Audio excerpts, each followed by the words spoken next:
You! You haven't been stealing my mother's money, have you? Money? Oh, I took it. Took it? What do you mean? That money was for my mother's hospital fees. Can you give it back? Even if I said anything, I've lost $400 at the slots in these past 2 weeks. Only $400 is left. Your mother is 80, right? It's a waste to spend $6,000 on an old lady with no future. I'll use the rest of the money more meaningfully since I'm healthy. My husband casually admitted to taking my mother's hospital fees and laughed at me as if mocking. A mix of anger, doubt, and regret swirled inside me, making my head feel like it was about to explode. I wanted to divorce him immediately, but he refused to agree to a divorce. I had to find a way to divorce him somehow. A week later, my husband called me. Hey, can you help me out? I'm in trouble. What? What happened? I had an accident with a car. I was driving along the river near our house and crashed spectacularly because I wasn't paying attention, rolled down the embankment. They're taking me to the hospital urgently. They say I'll have to stay in the hospital for a while, so could you bring some clothes and stuff to the hospital? Got it. I'll prepare and head over. Thanks, I appreciate it. My husband seemed to have no guard up against me.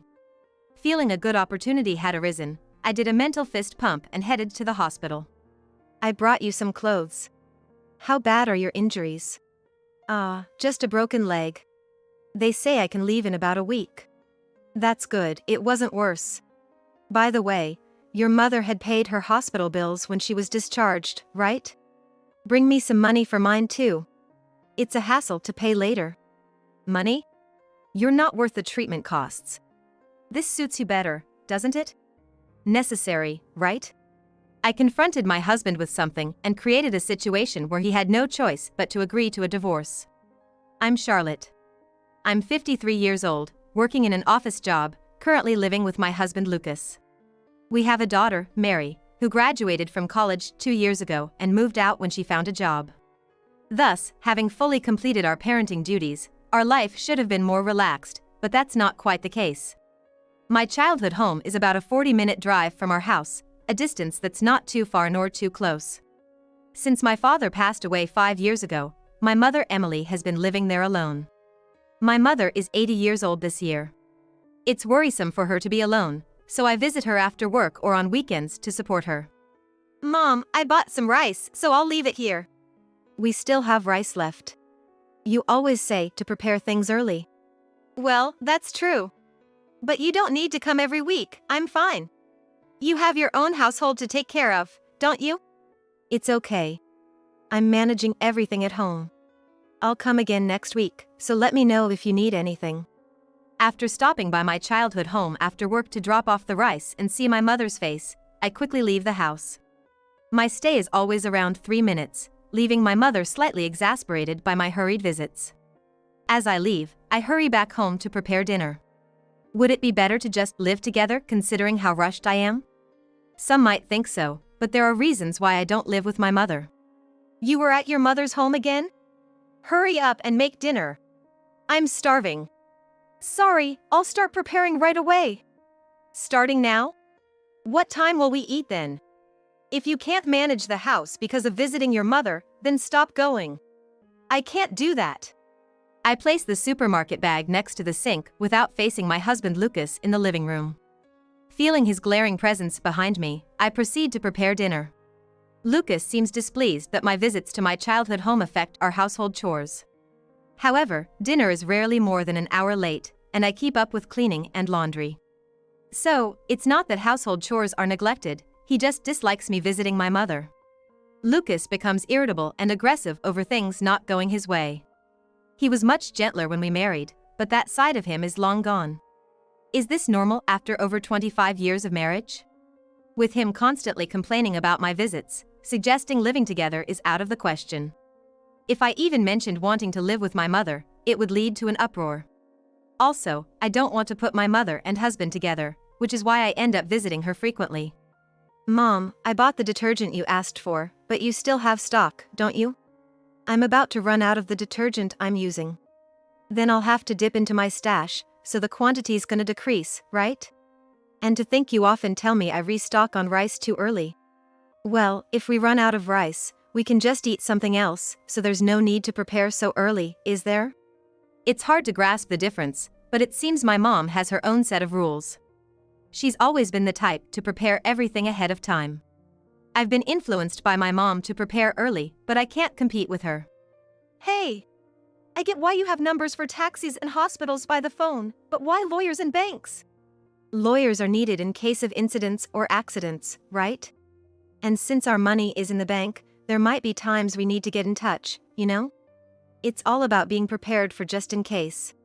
Just in case, huh? If you worry about every little unlikely scenario, there's no end to it, right? That's not true. There've been times when being prepared for just in case has really paid off, haven't there? Has there? Remember, for your elementary school trip, I gave you 2 wallets so you wouldn't lose all your money if one got lost? Sure enough, you lost one. Oh, right. You told me not to carry all my money in one wallet, but to put only what I needed in a smaller one. I lost that one, but since I had left another wallet in my bag at the inn, I wasn't strapped for cash. Sure, I didn't lose all my money then, but looking back, leaving money behind like that seems questionable. That's why I told you not to tell any of your classmates about splitting your wallet. Plus, it's not like you run into thieves that easily. Indeed, my mom's thinking is unique. However, despite her peculiar rules, her thorough preparedness means she seems to have everything she needs for living alone, and she doesn't appear to be inconvenienced by it. Yet, considering her age, I feel it's about time it becomes unsustainable to leave her on her own. Therefore, I understand it's time to propose my husband for living together with my mother, even if there are worries.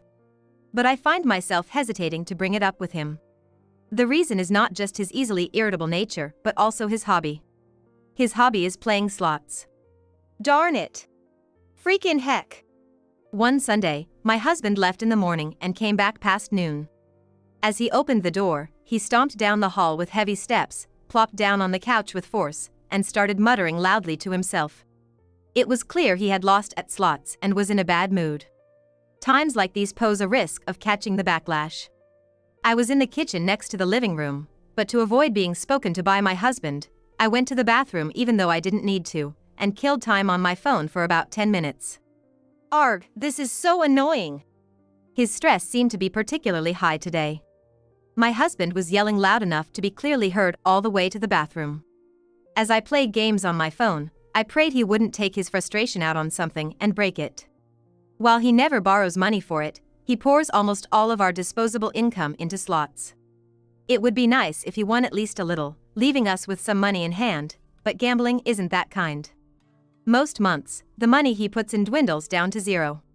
Because of this, our savings are minimal at best. The only saving grace is that he doesn't gamble away money to the point of debt. Still, the thought of a couple in their 50s with virtually no savings as they approach retirement is incredibly worrying. He started playing slots about 30 years ago, before we got married. Initially, he was interested because a favorite American animated movie of his was turned into a slot machine theme. However, it was purely out of love for the animation, and he played slots casually, without much concern for winning or losing, truly just as a hobby. As various animations were turned into slot machines over the years, he continued playing, but I never worried too much since he wasn't spending a lot of money on it while we were dating. However, things started to change gradually after we got married and our daughter Mary was born. Hey, slots again? Haven't you been going too often lately? Well, I won big last time, didn't I? So, I thought I might have a good chance this time too. It felt like a similar flow. Maybe if I had continued a bit longer, I would have won. You only spend about $100 a month, and hitting the jackpot is rare, right? I get that you had a good experience, but don't increase the frequency. You've already spent $400 on slots this month. We have Mary now, so please be more careful. Sorry. I'll be careful. My husband scratched his head in embarrassment and chuckled sheepishly. At that moment, I thought he would cut back on slots soon, so I didn't push too hard. True to his word, he stopped going to the slots and started working harder than ever for our daughter. He also helped with childcare and was a great dad. However, as he began to work harder, he started coming home later. You're working hard, which is great, but please take care of yourself. Oh, yeah. I know. Don't worry.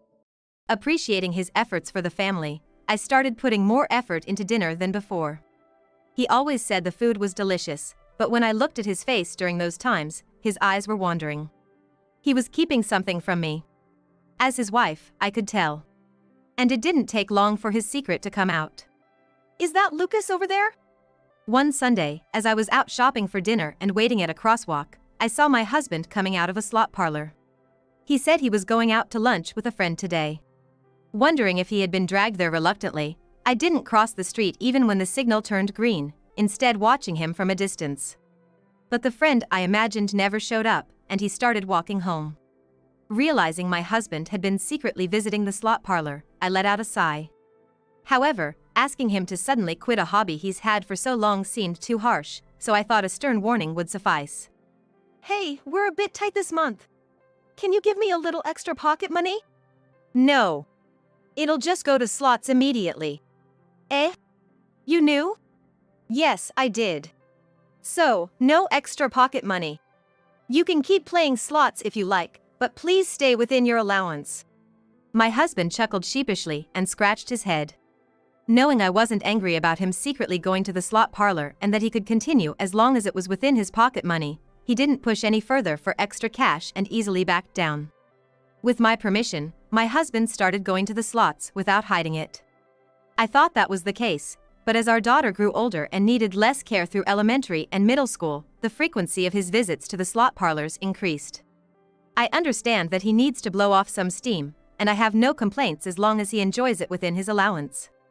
However, it was clear that the frequency of his visits to the slot parlors was not something that could be covered by his allowance alone. But the reason for this soon became clear. Hey! You took money from my wallet, didn't you? $200. A little bit should be fine, right? There's no way I can win within the range of my allowance. My husband retorted with a sullen look on his face. The husband I knew used to enjoy playing slots for the sake of it, not caring much about winning or losing, but it seems his fixation on winning or losing has emerged. This was a bad turn of events. To prevent my money from being taken, I created about 5 hiding spots for my wallet around the house and changed the hiding spot every day. It's a sad state of affairs to have to guard against a thief inside the house. However, this meant my husband could no longer get his hands on money, so he had to stick to playing slots within the limits of his allowance. That was supposed to be the case, but my husband easily crossed the line. Hey! You withdrew money from our savings account, didn't you? And $1,000 at that. I should be allowed to go to the slots. Don't make a fuss over just $1,000. Now, whenever I bring up the subject of slots, my husband yells back in anger. Moreover, not just about slots, but he also gets irritated quickly over trivial things if they don't go his way. Hey! Where did you put the TV remote? What? It's right there on the sofa you're sitting on. Why is the remote here? It should always be here. On this table. My husband grabbed the remote next to him and slammed it on the table twice. It seems he got irritated because the remote wasn't in the place he expected it to be. Just because the remote was on the sofa, he glared at me as if he had found his mortal enemy. If I talked back, it felt like a fist could fly at me any moment. All right, I'll be more careful next time, okay? I tried to sound nonchalant to hide my fear from my husband and quickly, yet calmly, made my escape from the living room. Taking refuge in the bathroom, I sat on the toilet seat and stared at the door. My husband had started using our household money for slots, and the fear of being hit over something as minor as a remote control made it impossible for me to speak up. Moreover, with my husband complaining even about me visiting my parents, there's no way I could propose living with my mother. Over the past few years, the thought of divorce has flickered through my mind more times than I can count. But if I were to mention divorce, I have no idea what my husband would say or do. He has become a symbol of fear for me, an entity I cannot seem to defy. Yet, I can't leave my mother alone, so I have to propose living together. I've been caught in a vice, my mental health slowly eroding. Then, one day, when I felt stuck and unable to move, the situation took a turn for the worse. Mom, are you okay? I'm fine. The hospital just made a big fuss over nothing. That's why I told you to let me do the shopping. I'm sorry. I'll rely on you more from now on. Seeing my mother looking more lively than I expected on the hospital bed, I felt relieved. She had gone out shopping on her own, fell, and broke her leg. She would need to be hospitalized for about a month, but it seems she will be able to walk fine afterward. With my mom needing to be hospitalized for a month, it's necessary for me to visit her for support, and it might be a good idea to occasionally check on our family home too. When I got home, I cautiously brought this up with my husband. Mom broke her leg and needs to be hospitalized for a month. So, I want to visit her in the hospital. Plus, with the family home being empty for a month, I'd like to check on it from time to time. It'd be good to air it out, and a bit of cleaning wouldn't hurt, right? You know, considering how unsafe things have gotten lately. I slowly spoke, glancing at my husband's expression. Knowing he's been displeased with me just visiting the family home before, I braced for him to loudly object to my visiting both the hospital and our family home over a month. I tensed up, preparing for his shouting, but his response was unexpectedly gentle. She's gonna be able to walk again, right? That's great. You go to the hospital. Handling both on your own would be tough, wouldn't it? I'll take care of checking on the family home. Just let me know what needs to be done. His words made me relax all at once, my body going soft like jelly. Even towards my hospitalized mom, my husband couldn't show his previously cold behavior. It felt like the kind husband I knew had come back. Following that, I began visiting my mom at the hospital, and my husband would check on the family home. Sometimes, I'd go to the family home, and he'd visit the hospital. What does Lucas talk about when he visits? Well, mostly about the house. Like, if there are any rooms I shouldn't enter, or anything I shouldn't touch. Though I was worried, it seemed the relationship between my husband and my mom was good. This made me think it might be a good time to suggest living together once my mom was discharged. A month after my mom's hospitalization, she was set to be discharged. You're getting discharged soon. I can finally go home. Oh, right.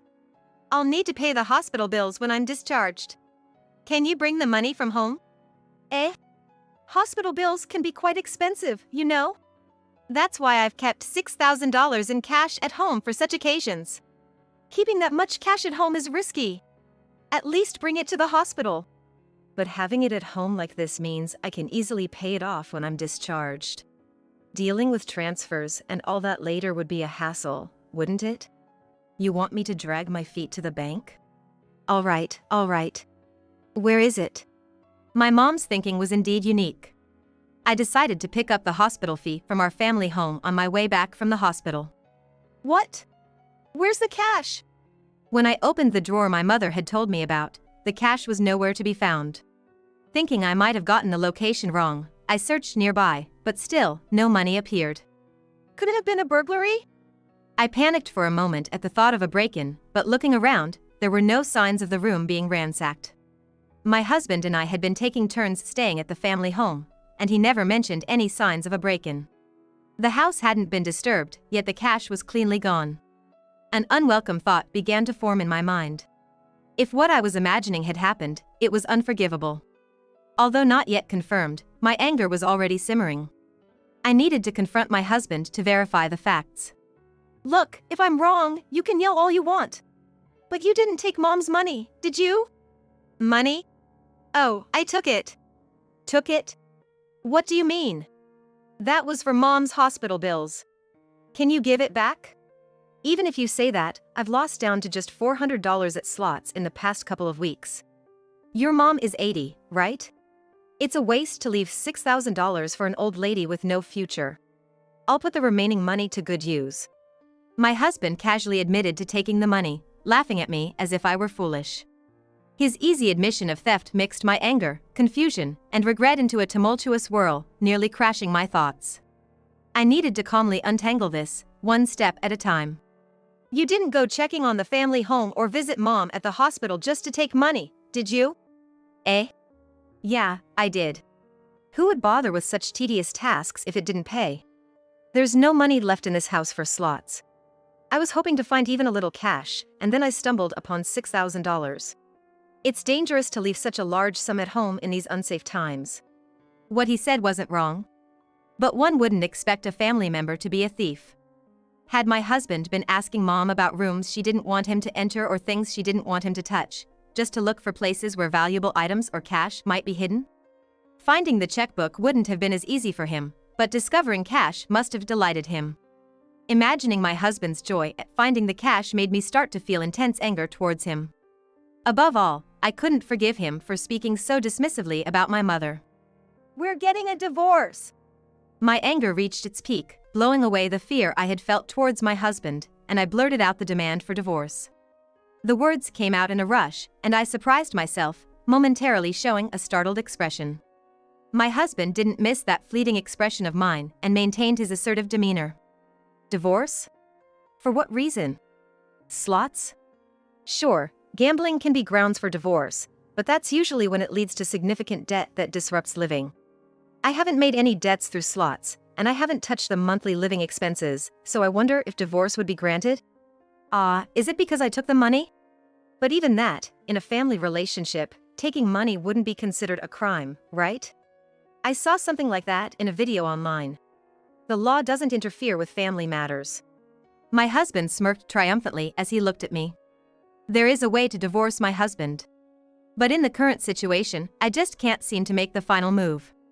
Tears welled up in my eyes from frustration. Feeling bitter? Why don't you say something back then? Thinking that speaking up would make my tears fall, I didn't want to show my husband me crying, so I ran out of the house. Feeling an overwhelming sense of defeat, I sought refuge at my parents' house. A week after leaving, I was staying with my recently discharged mother at our family home. There was no contact from my husband. He probably thinks that if he leaves me alone, I'll eventually break and come back.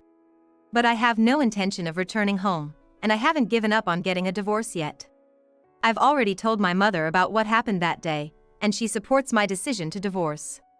Regarding the $6,000 my husband stole, my mother said it was partly her fault for keeping the money at home and that I shouldn't worry about getting it back. However, I couldn't let it go and insisted on returning the money to her. Ideally, my husband should be the one to return it, but receiving money from him would only complicate things for me, so I've also refrained from contacting him.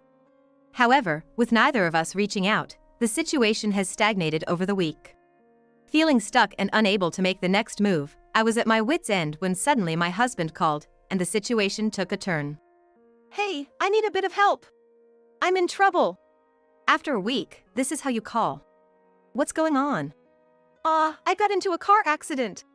I was driving along the river near our house, got distracted, and spectacularly crashed, rolling down the embankment. Got rushed to the hospital. Looks like I'll be hospitalized for a while and need you to bring some clothes and stuff to the hospital. Despite wanting to divorce him, I naturally worried about him since it involved his life.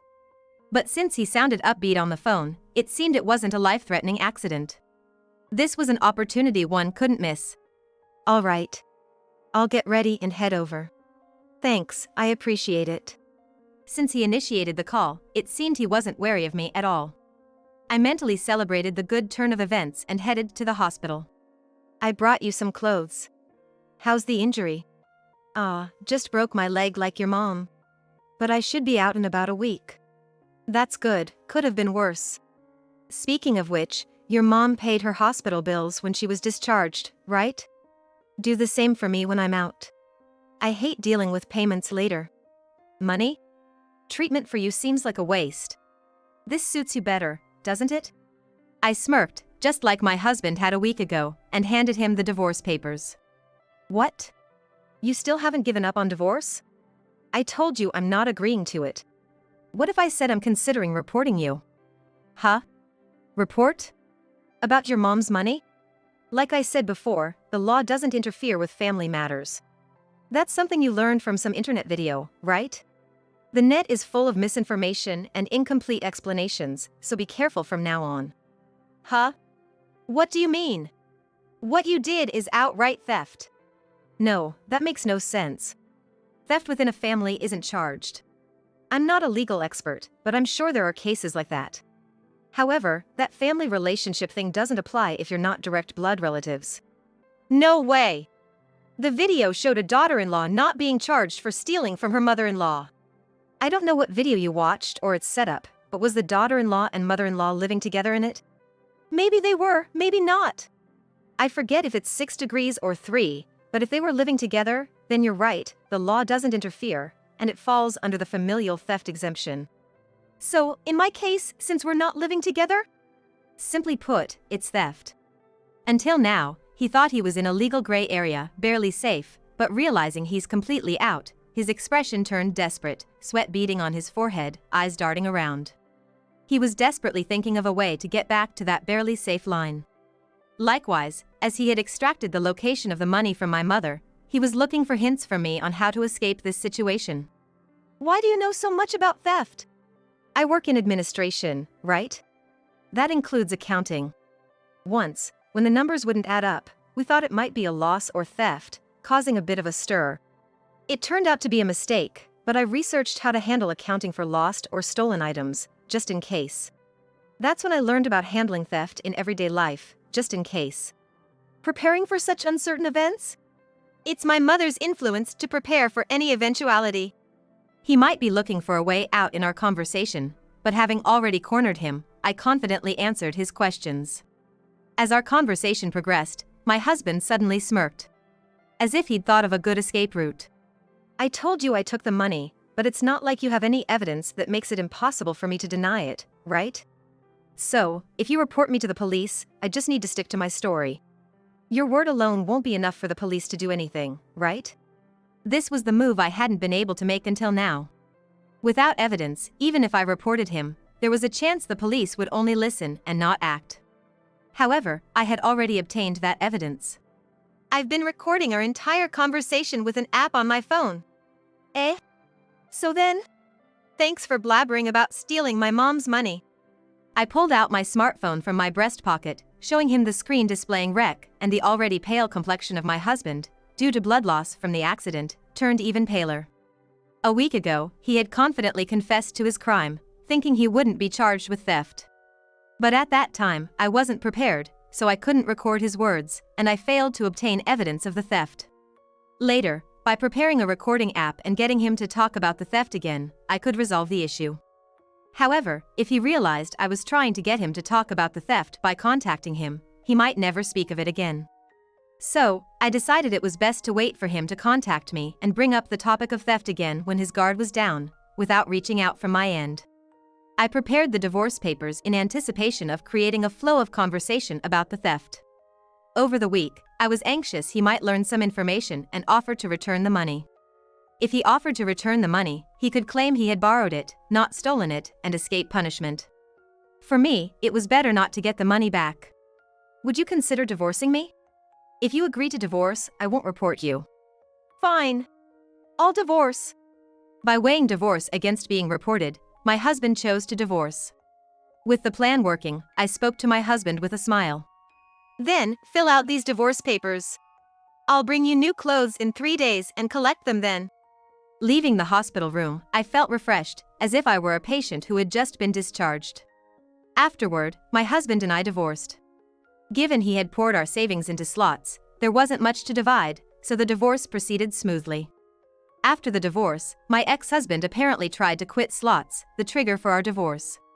When I heard this, I thought he would quickly give up, considering he must have learned his lesson from this ordeal. Surely, he must have thought the same. However, he had stolen money for slots, a characteristic of gambling addiction. Stealing money for gambling appears to be one of the characteristics of gambling addiction. Apparently, my ex-husband was on the verge of developing a gambling addiction. The stress from the divorce seemed to have accelerated his gambling addiction. Now, without playing slots, he seems to become more irritable than before, to the point where he has even started borrowing money for his gambling habit. After borrowing from everywhere he could, my ex-husband eventually tried to borrow money from our daughter. Of course, our daughter refused him. With nowhere left to borrow from, my ex-husband continues to work while slowly paying off his gambling debts, still undeterred from playing slots. Clearly, he has lost both money and relationships due to gambling, but it seems the situation is only going to get worse. I've started living with my mother at our family home, and our daughter occasionally comes to visit. I'm working, so there are no issues with my livelihood. Without the need to live in fear of my ex-husband anymore, every day feels enjoyable and fulfilling.